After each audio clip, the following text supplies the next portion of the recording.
Thank you very much. Oh, thanks a lot, guys. This is great. I love getting to do these shows in random places because otherwise I do a lot of shows in like shitty bars, and like I did one recently where I got in a bar fight. I know that's a bit of a surprise. I don't look like the type of guy that would get in a fight in a bar. I look like I would get in a dispute at a board game cafe. And I have, but you know, that's because don't say you read the instructions if you didn't read the instructions.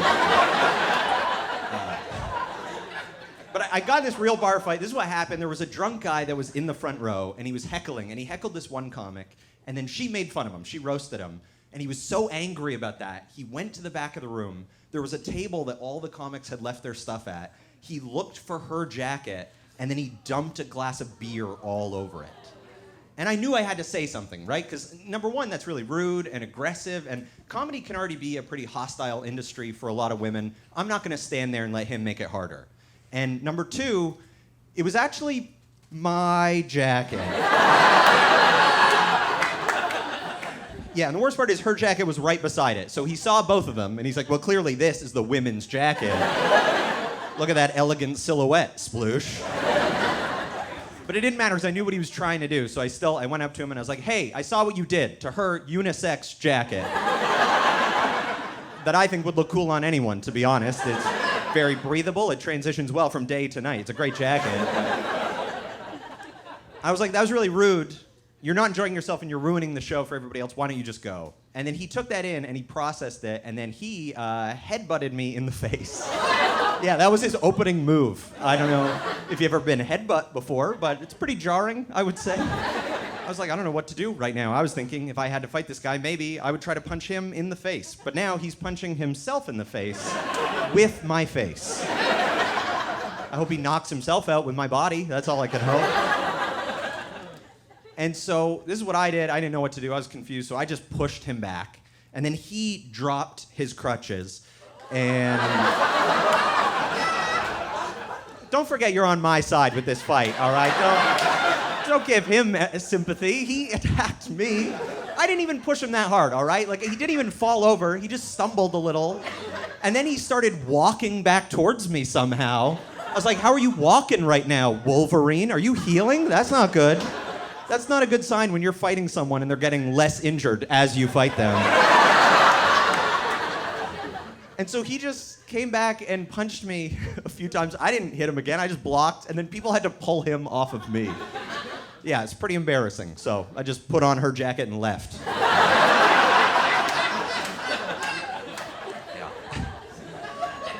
But this is way better. This is better than that. And things are good right now. I'm in love, and thank you. Yeah, I've been with my girlfriend for 6 years, and when I met her, I actually felt that it was love at first sight. And then a little while later, I found out that what she thought about me when we first met is that she thought I was autistic. Yeah, there's nothing wrong with that. Not a bad thing to be, you know? And it worked for her. Like, we started hooking up and stuff. But it's weird for me knowing how much it worked for her. That's just in my head now. So now if I'm ever like trying to get her in the mood and it's not working, all I can think is, I guess I'm not being autistic enough. I better tell her 25 facts about trains. And that's so hard to narrow it down to just 25.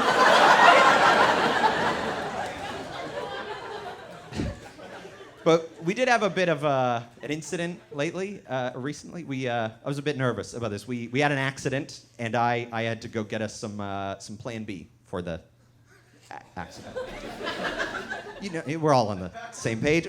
I'm saying accident, but it was an accident in the same way as, you know when you're gonna like reheat some leftover lasagna in the microwave, and you have that moment beforehand where you're like, I should cover this lasagna. But you don't, and you and the microwave decide, let's just put it in for a little bit, see what happens. And then pretty soon that lasagna has exploded inside that microwave. Yeah, that's not what we want to happen, but none of us here would blame the lasagna.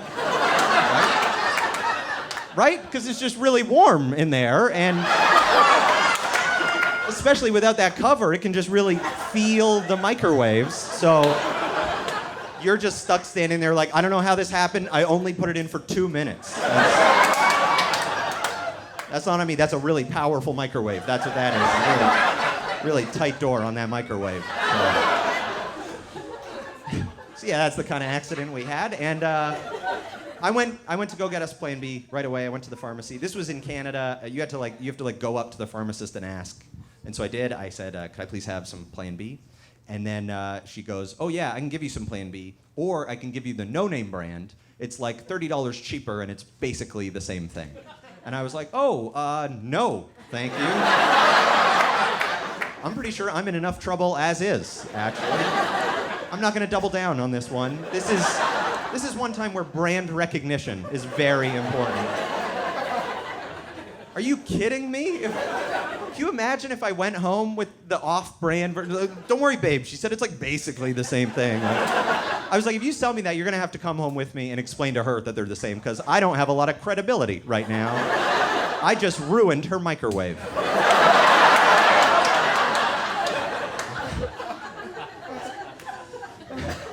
I am from Canada originally, but I moved down to the States this year, and the first week that I moved here, someone left an anti-abortion pamphlet on the windshield of my car.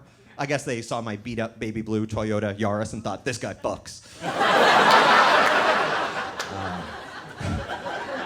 But I thought it was so weird how they tried to convince you that abortion was wrong, because like the first page, it had a picture of a fetus, and it said, at only 8 weeks old, a fetus already has elbows and fingers.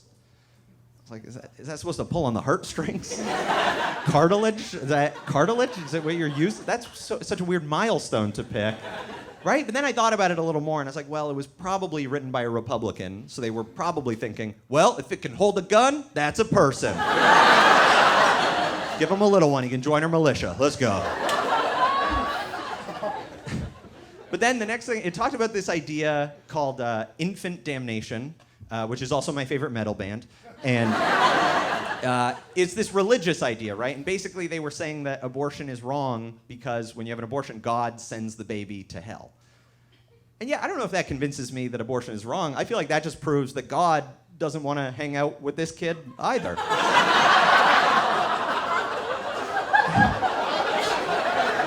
Right? Is that not what that... He would know if this was going to be a little prick or not. Like,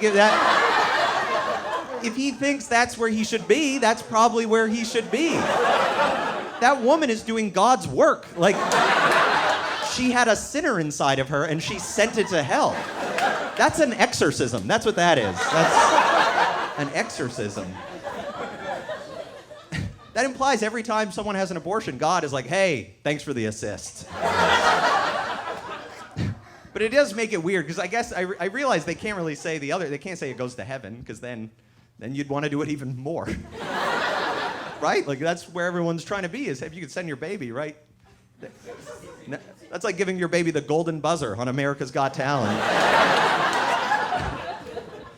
I should tell you guys, I'm an atheist, which means that I don't believe in getting along with my grandparents. And, I'm also realizing how weird this set is. You guys are like, this guy fucks, fights, and hates Jesus. But no, I just didn't grow up with any religion. Like, other than my best friend, his family was religious. And I always thought they had, like, weird, strict rules. Like, I remember they wouldn't let us play any video games that had any violence in it, because they didn't want him to be exposed to that.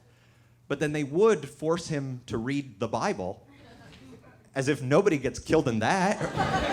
There's murder, there's prostitutes. It's basically Grand Theft Auto Bethlehem. Right? Like, if you made a video game out of the Bible, it'd be the most violent one. Like, what do you got to do on this level? I got to circumcise the neighborhood. I wish I didn't get this on my Oculus. All right.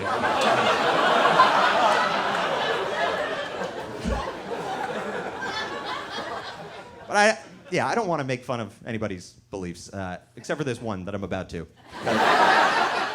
I just think it's really weird when religious people are also homophobic.